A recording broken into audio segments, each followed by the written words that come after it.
Today's teaching on the 37 practices of bodhisattvas is as follows. Now, the second part is the pledge to compose the treatise. This wasn't covered yesterday, right? Source of benefit and happiness, Buddhas enlighten through practicing the Dharma. This depends on knowing their conduct. So I explained the Bodhisattva practices. This explains the importance of the Bodhisattva practices. Why did Togmi Sangpo compose the practices of a Bodhisattva? Here's the reason: as the source of temporary benefit and ultimate bliss, the perfect, complete enlightenment of Buddhahood. From what causes and conditions does such Buddhahood arise? The sole source is properly practicing the sublime Mahayana Dharma during the stage of learning. Buddhahood comes from Mahayana study. Without studying Mahayana Dharma, there is certainly absolutely no source for Buddhahood.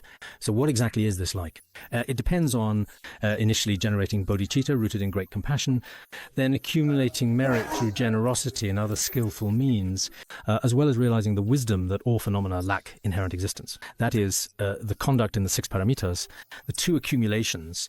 This is the intermediate stage. First generate bodhicitta and practice the Six Paramitas. One must also realize wisdom, realize the emptiness of all phenomena, generosity and the other Six Paramitas. Therefore, in this way, to benefit those who wish to attain Buddhahood and those who practice the Mahayana path, here I explain the practice derived from the Mahayana Tripitaka and its commentaries, the principles behind all the aspirations and conduct of bodhisattvas. When he teaches the bodhisattva practices, he is giving such an important teaching to these Mahayana practitioners about the aspirations and conduct of Mahayana Dharma from the Tripitaka and Mahayana Buddhist commentaries. So why are we adding this course at this particular moment, this time? I think that everyone in general recites or chants the Bodhisattva practices almost every day. Many people treat it as a liturgical recitation. By relying on this text, bodhicitta will surely arise in one's mind stream. In this case, this is truly indeed a commentary from great masters, and it is karmically connected to His Holiness's past life. Though no lineage transmission, but if we read it together, our collective study might indeed be beneficial, at least as a translator. The translator also has his own copyright lineage. Do you know what copyright lineage actually refers to, or what it really means? The above is the pledge verse. Below, he often quotes supporting scriptural citations. Samantabhadra Enlightenment Tantra says, "Secret Lord, omniscient wisdom arises from the root of compassion." Actually, the Buddha's wisdom arises through great compassion, arising from the cause of bodhicitta, and only through skillful means can one reach the ultimate. Buddhahood is the same way. Bodhicitta and compassion are very important. We should often check if we have compassion for beings, not just for those who are nice to us, who often treat you to hot pot, having compassion for them when they're sick. But for other strangers, or those we have issues, if we have no compassion at all, then what's the point of actually practicing Vajrakilaya at all? The Precious Garland also states, if you and worldly beings wish to attain supreme enlightenment, if self and others, if you want to reach supreme enlightenment, bodhicitta is the foundation, firm as the king of mountains. One needs bodhicitta as firm as the king of mountains. What are the causes of bodhicitta? Compassion pervading the 10 directions, wisdom not depending on extremes. The quality of compassion, as well as profound non-dual wisdom. The root of bodhicitta is great compassion and non-dual wisdom.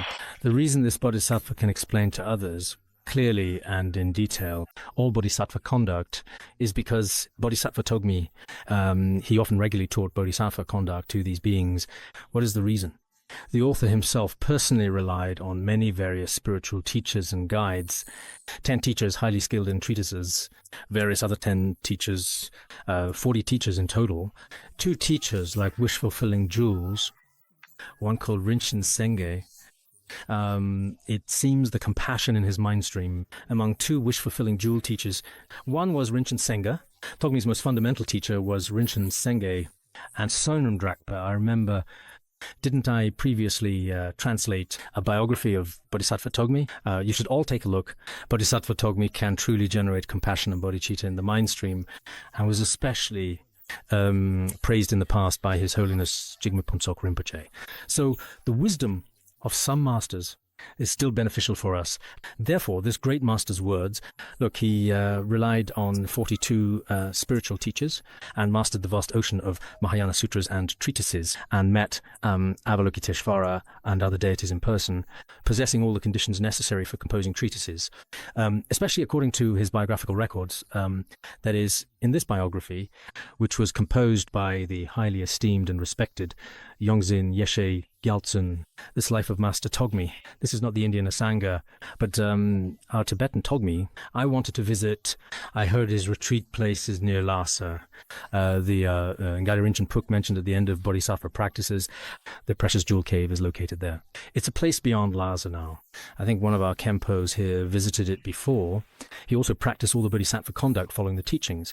It wasn't something he said verbally. While not practicing it himself, he was not like that.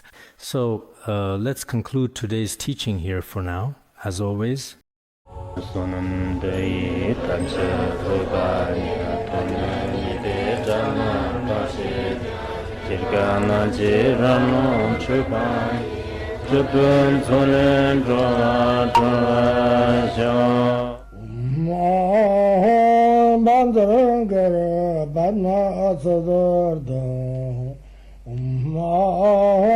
Bandharangara Padmasada